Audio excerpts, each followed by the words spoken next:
21वीं सदी में हमारे रोजमर्रा के जीवन का स्वरूप एकदम बदल गया है।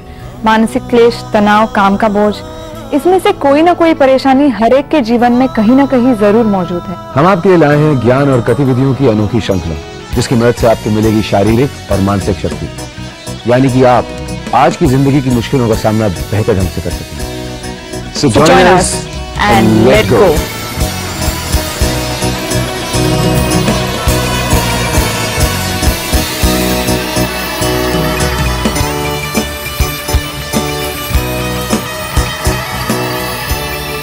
योग लेट गो सीरीज की यह पहली पेशकश आप तक लाते हुए हमें बहुत खुशी हो रही है। ये योग की श्रृंखला हमने माननीय योगाचार्य श्री अवनीश तिवारी जी के मार्गदर्शन से तैयार की है। योगाचार्य तिवारी जी पिछले 40 वर्षों से योगाभ्यास और उसके फायदों पर अनुशोधन करते आए हैं। योगाचार्य तिवारी जी सारे भारत में लगातार योग शिविर आयोजित करते आए हैं, जिनके जरिए सैकड़ों लोगों को योग का लाभ प्राप्त हुआ है। तो आइए उनके साथ उनके अनेक भक्तों में शामिल होकर शुरू करते हैं अपना सफर संपूर्ण स्वास्थ्य की ओर योग के साथ।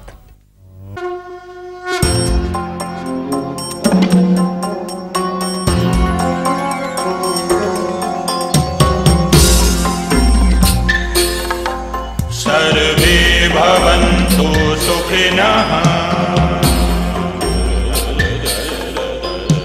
सर्वे सन्तु निरामयाः, सर्वे भद्राणि पश्यन्तु, मा कश्चित् दुःखभाग् भवेत्, मा कश्चित् दुःखभाग् भवेत्, मा कश्चित् दुःखभाग् भवेत्।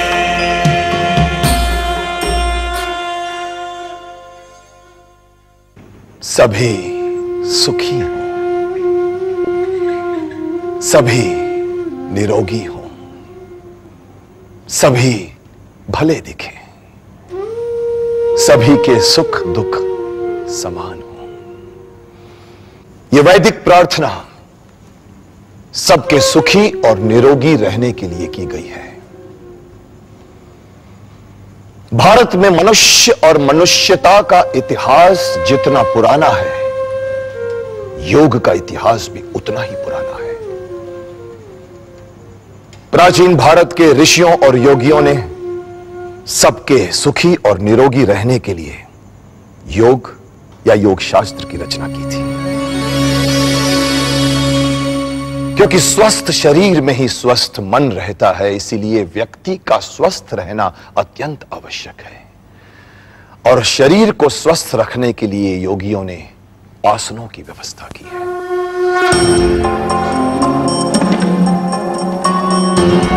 योग के आदि प्रवर्तक हिरण्यगर्भ पातंजलि ने योग के 8 साधन बताए, और वे हैं यम, नियम, आसन, प्राणायाम, प्रत्याहार, धारणा, ध्यान, समाधि।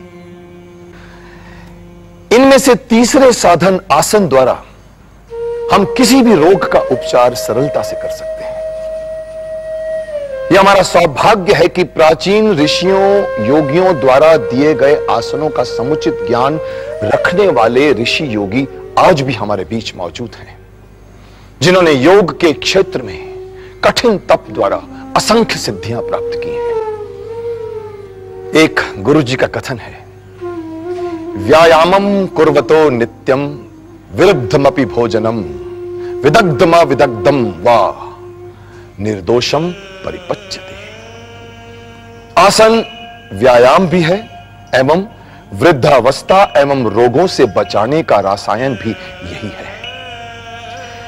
ऐसे ही महान योगाचार्य श्री अवनीश तिवारी जी आज हमारे बीच यहां मौजूद हैं, जिन्होंने योग की दीक्षा योग के योग्य गुरु श्री सत्यानंद जी और श्री नित्यानंद जी से प्राप्त की है। उनका विश्वास है कि योग साधनों और आसनों के द्वारा किसी भी रोग का उपचार संभव है। योगी राज जी ने यह सिद्ध भी किया है।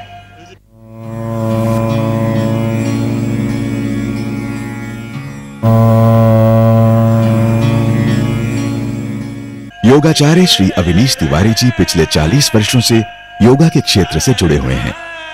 इन्होंने तकरीबन 150 से ज्यादा योग शिविर आयोजित किए हैं और लगातार 3 बार इन्होंने राष्ट्रीय योगा चैंपियनशिप में वेटरन ऑफ इंडिया अवार्ड भी प्राप्त किया है। योग आसनों द्वारा इन्होंने कई महान हस्तियों के रोगों का निदान किया है। इनका कहना है, जिस प्रकार दूध लेने से पहले बर्तन को साफ करना आवश्यक है, उसी प्रकार अच्छा जीवन जीने के लिए अपने शरीर और मन को रोजाना योग, ध्यान और प्राणायाम से साफ करना भी अति आवश्यक है। तो मिलिए योगाचार्य श्री अवनीश तिवारी जी से। आप योगाभ्यास करने जा रहे हैं। योगाभ्यास करने के पूर्व कुछ जानकारियां आपको देना बहुत जरूरी है। पहली बात, जितने भी बैठने वाले आसन आप करने जा रहे हैं, उन आसन की शुरुआत जो है पद्मासन से होना चाहिए। पद्मासन करने से ज्वाइंट्स में लचीलापन आपको पैदा होता है, आपके अंदर आत्मविश्वास पैदा होता है, एक शक्ति महसूस आप करते हैं। दूसरी बात, योगाभ्यास में श्वास संचालन एक अविभाज्य हिस्सा माना जाता है, जिसको करने से आपकी मांसपेशियां सुगठित होती हैं, स्वस्थ होती हैं, सुंदर होती हैं और उनका दबाव कम होता है। जब जब पूरी श्वसन को आप लेकर आसनों का अभ्यास करते हैं, ऑक्सीजन के लेवल ब्लड में बढ़ता है, हीमोग्लोबिन आपका बढ़ता है, आपके अंदर शक्ति बढ़ती है, ताकत बढ़ती है। तो सबसे पहली बात, जब भी आसनों का अभ्यास करें, बहुत धीरे धीरे आहिस्ता आहिस्ता पूरी श्वास को लेकर करें। आप कितना रोक पाते हैं ये आवश्यक नहीं है, कितनी आप में क्षमता है उस क्षमता के अनुरूप ही अपनी श्वास को आप अंदर रोकें। तीसरी बात जो बहुत काम की है, आसन करते वक्त आप कितना रोक रहे हैं इस बात का महत्व नहीं है। महत्व इस बात का है कि आसन आप कितने अच्छे तरीके से कर रहे हैं। आज आप 1 मिनट रुकते हैं, आधा मिनट रुकते हैं, अभ्यास बढ़ाते जाइए। बढ़ाते बढ़ाते बढ़ाते बढ़ाते उसमें आप ज्यादा रुक पाएंगे और जितना रुकेंगे आपके लिए वह है फायदेमंद होगा ही।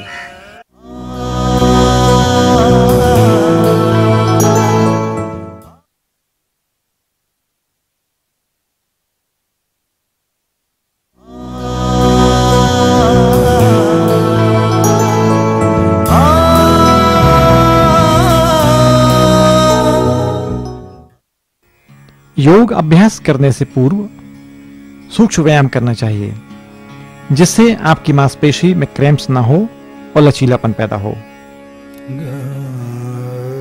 पैरों को खोलिए,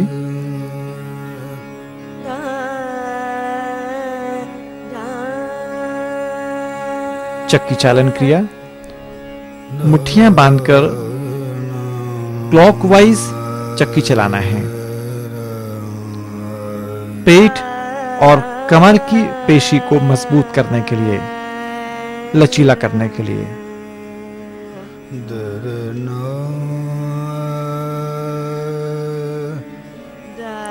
एंटी क्लॉकवाइज 5 बार।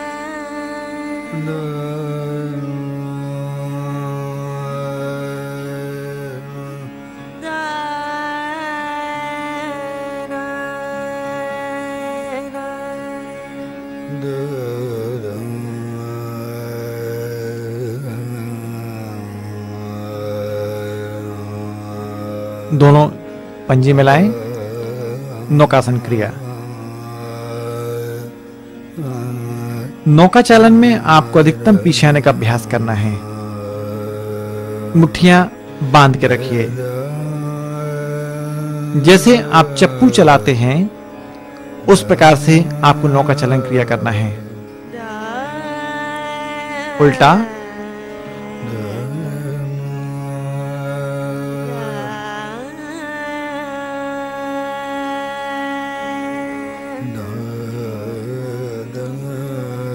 जब आप नीचे आते हैं तो माथे को घुटने में स्पर्श कराएं।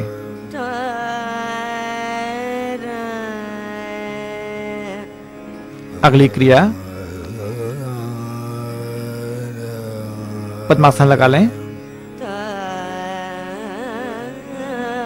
दोनों हाथ को सामने खींचिए, मुट्ठी बंद करें, खोलिए, बंद करें। मुट्ठी को कस के दबाने का अभ्यास। कलाई को ऊपर नीचे करें, कलाई की जोड़ खोलेंगे, मुट्ठियां घुमाइए क्लॉकवाइज, एंटी क्लॉकवाइज, कलाइयों की जोड़ खोलने के लिए।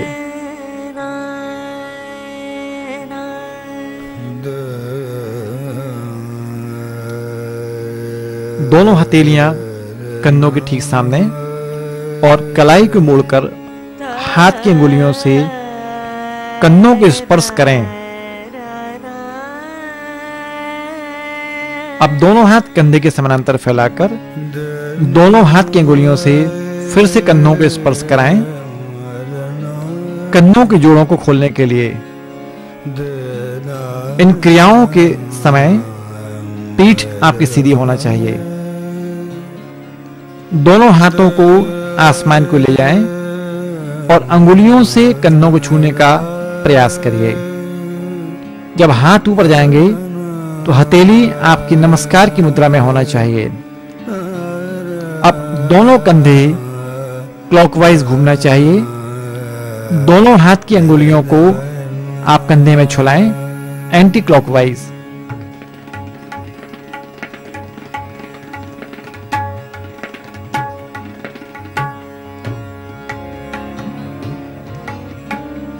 अब दाएं हाथ की हथेली को पकड़ लें और खिंचाव पैदा करिए। एल्बो सिर के पीछे आना चाहिए। जितना आप खिंचाव पैदा करेंगे, शोल्डर ब्लेड की मसल्स लचीली होंगी। पीठ का कसाव लचीला होगा। दोनों हथेलियां कन्नों के समानांतर, एल्बो मिलाकर फैलाने का अभ्यास। जितना फैलाएंगे आप, उतनी पीठ की पेशियां लचीली होंगी।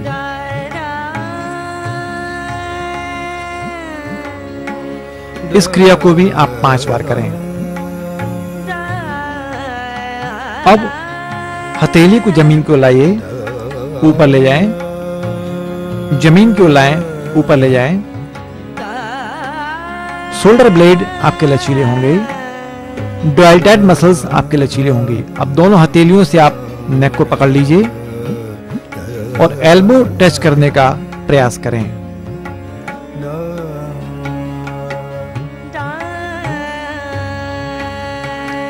कंधे को अधिकतम खींचें।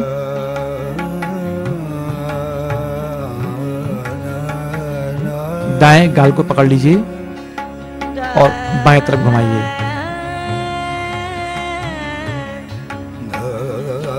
विपरीत क्रिया बहुत आहिस्ता आहिस्ता धीरे धीरे करें।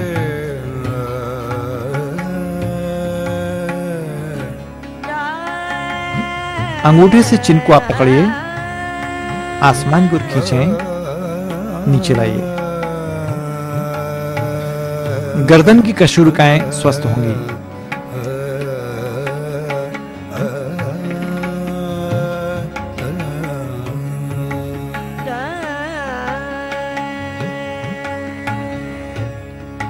गर्दन में लचीलापन होगा।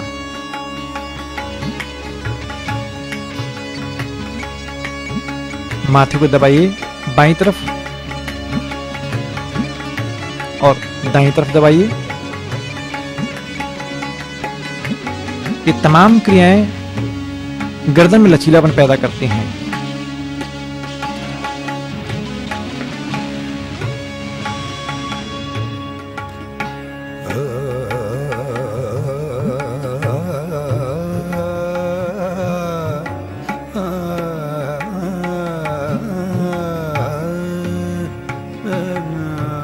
गर्दन को नीचे लाइए, क्लॉकवाइज हाफ, अभी पूरा नहीं, सामने लाना है। गर्दन से आपको 8 बनाना है, 8। सामने लाएं, फिर घुमाइए,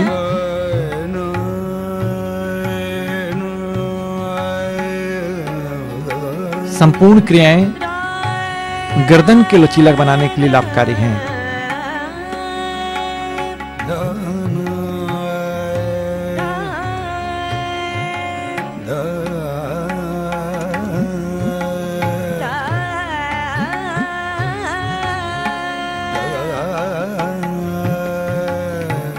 सिर को दाईं तरफ, बाईं तरफ,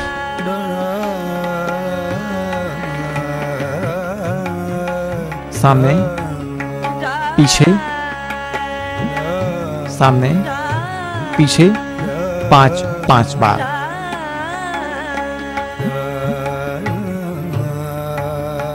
क्लॉकवाइज घुमाना है।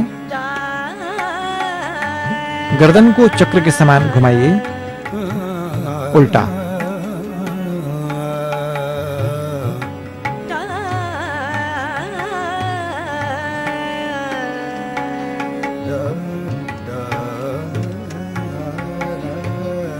कंधा ऊपर लाइए, दायां बायां, दोनों कंधे एक साथ क्लॉकवाइज घुमाना है, एंटी क्लॉकवाइज।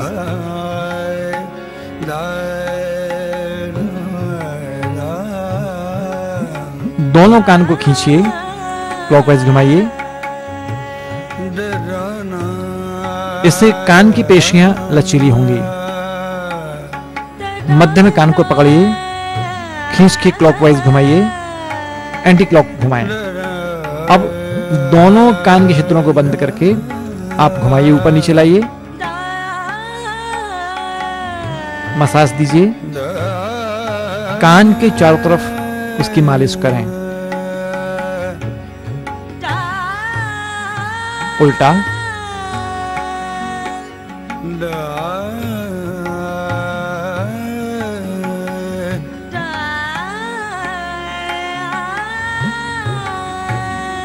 चेहरे को फुलाएं। चेहरे की 44 पेशियों को स्वस्थ करने के लिए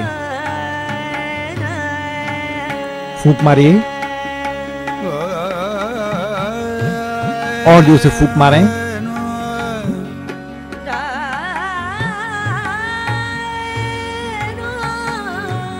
चेहरे को फुलाइए, फूंक मारें।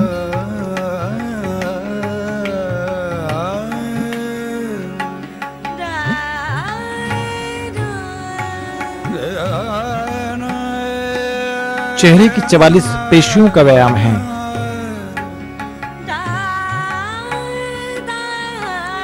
अब चेहरे को दाईं तरफ और बाईं तरफ मोड़िए।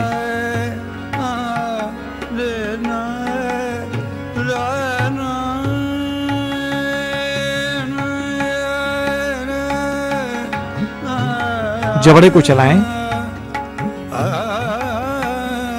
दांतों को आपस में भींचिए, इससे आपके जबड़े के जोड़ खुलेंगे। गर्दन की पेशियों को ऊपर खींचें।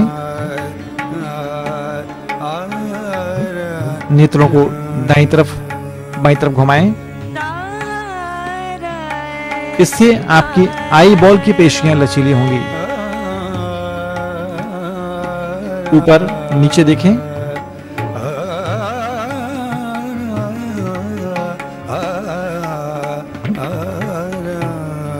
दाईं बाईं ऊपर नीचे क्लॉकवाइज और एंटी क्लॉकवाइज घुमाइए।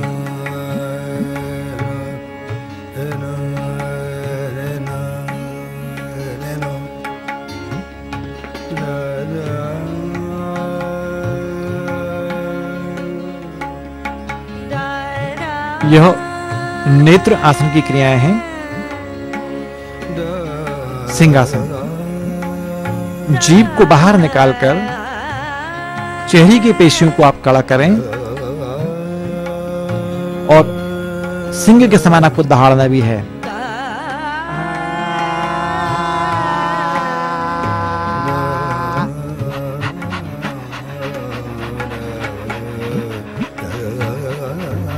यह कुक्कुर क्रिया कहलाती है। जीभ को बाहर रोक के रखें और कस के आप श्वास को चलाइए।